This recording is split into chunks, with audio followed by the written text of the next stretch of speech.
안녕하세요. 불자라면 모르면 아쉬운 지식의 신성민입니다. 얼마 전 3.1절이었죠? 그래서 오늘은 일제강점기 때 우리 불교 문화재의 순환 이야기를 조금 해보려고 해요. 불국사 석굴암 이야기인데요. 정확하게 말하면 석굴암이 재발견된 건 1907년입니다. 지역에 있었던 우편배달부가 일본인에게 이곳에 석실이 있다는 것을 알리면서 석굴암이 다시 세상에 주목을 받기 시작을 했는데, 그로부터 3년 뒤인 1910년 8월 경주군 주임석이었던 기무라 시지오에게 한 통의 공문이 배달됩니다. 그 공문을 본 기무라 시지오는 소사시치게 놀랄 수밖에 없었습니다. 그 공문의 내용은 석굴암에 있는 불상과 불국사에 있는 불상들을 모두 해체해서 경성으로 이혼하라라는 내용이었는데요. 그리고는 그 이혼에 관련된 비용이 얼마나 되는지를 계산해서 보내라라는 내용도 담겨져 있었습니다. 실제로 일제는 석굴암 불상과 불국사 불상들을 모두 해체해서 간포로 이혼한 다음에 배편을 통해서 인천으로 이송시킬 계획을 갖고 있었습니다. 고민에 빠졌던 기무라 시지오는 결국 조선총독부의 명령을 무시하기로 결정합니다. 기무라 시지오가 어떤 인물이냐면요, 대한제국의 최초로 초빙되어서 외국인 일본인 관리로 부임했던 사람입니다. 그랬던 그는 경주 지역에서 활동을 하면서 경주 지역에 있는 고분들이나 유적들을 보존하고 답사하는 신라회를 만들어서 운영하고 있었던 인물이기도 했어요. 평소에 그의 지로는 현지의 유물은 현지에 있을 때 그 역사성이 증빙되고 공경의 마음을 가질 수 있다라고 생각해 왔습니다. 이런 이야기들은 실제로 기무라 시지오가 1924년 발매했던 본인의 회고록 조선에서 늙어가며에 나와 있는 내용이기도 합니다. 평소 그런 생각을 갖고 있던 기무라 시지오에게 조선 총독부의 명령은 사실상 폭력이나 진배 없었습니다. 결과적으로 보면 기무라 시지오가 조선 총독부의 명령을 무시하고 묵살하고 이행하지 않은 것은 결국에는 신의 한 수 같은 이야기였던 거죠. 그 뒤로 관제나 직제가 새로 재편이 되면서 일본인 관리들이 새로 오고, 그러면서 경성으로 석굴암을 이전하겠다는 계획은 실무선에서 흐지부지 되어버립니다. 물론 일본 본국과 조선 총독부의 관점 차이나 이전 비용을 둘러싼 경제적 문제라던가 지역의 반대, 이런 것들이 복합적으로 작용한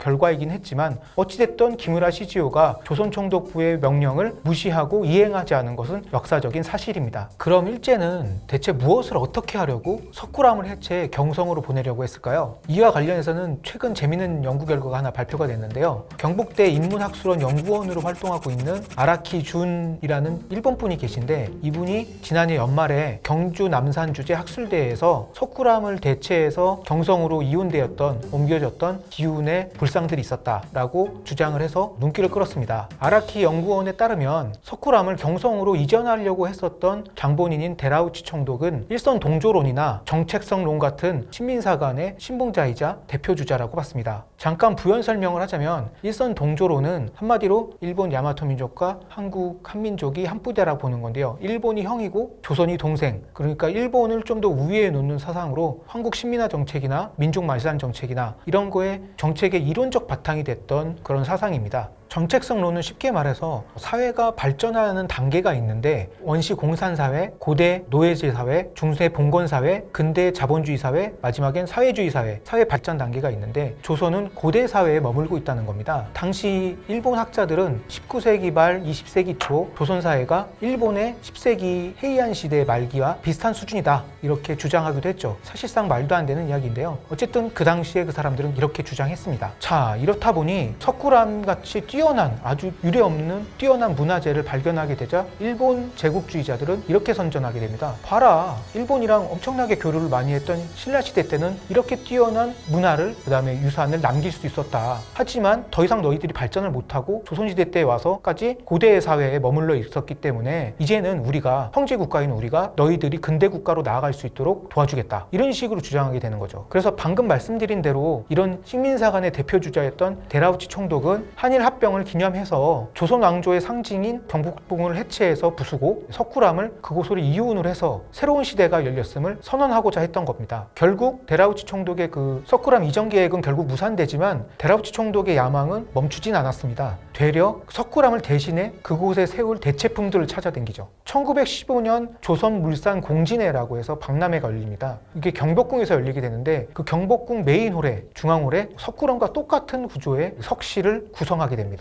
물론 그 안에 불상들은 자기들이 모두 부분을 대체해서 만든 게 뭐 이런 게 아니라 경주 지역에 있는 불상들을 그냥 떼와요. 그냥 다 갖고 옵니다. 그러니까 석굴암 본존부를 대신해서는 경주 남산 삼릉곡에 있는 약사열의 좌상을 그대로 갖고 오고요. 그 다음에 좌우 협시불은 감산사 석불입상 두 구로 대체하게 됩니다. 자, 이게 당시 조선물산 공진회의 메인홀 모습인데요. 당시 석굴암 사진이랑 비교했을 때 얼추 비슷해 보이죠. 사진에서는 확인되지 않지만 메인홀 양측벽에는 석굴암 부조상 14채의 등신대 석고 모양이 설치됐었고 천장에는 천인상을 그렸다고 합니다. 이렇게 해서라도 경복궁에 석굴암을 세우려고 했던 데라우치의 야망을 볼 수 있는데요. 이에 대해서 아라키 연구원은 이렇게 평가합니다. 신라미술의 최고봉인 석굴암을 조선 왕조의 상징인 경복궁에 안치하는 것은 데라우치의 사고방식을 그대로 시각화하는 작업이었다. 데라우치는 조선 왕조 상징인 경복궁을 해체하고 그곳에 석굴암을 고스란히 옮겨 새로운 시대의 시작을 선언할 것을 계획했지만 그것이 불가능해지자 차선책으로 공진의 미술관을 석굴암처럼 꾸몄다. 데라우치의 석굴암 경성 이전 계획은 그의 제국주의적 야망서 착상된 것이다. 우여곡절이 있었지만 경주 석굴암은 서울로 이운되지 않고 지금도 토암산 자락에서 중생을 굽어보고 있습니다. 하지만 석굴암을 대신해 본래 자리를 떠나 서울로 와야 됐던 비운의 불상들도 있었습니다. 모든 게 인간의 탐욕으로 인해 벌어진 일들입니다. 오늘의 이야기는 여기까지입니다. 다음에 또 만나요.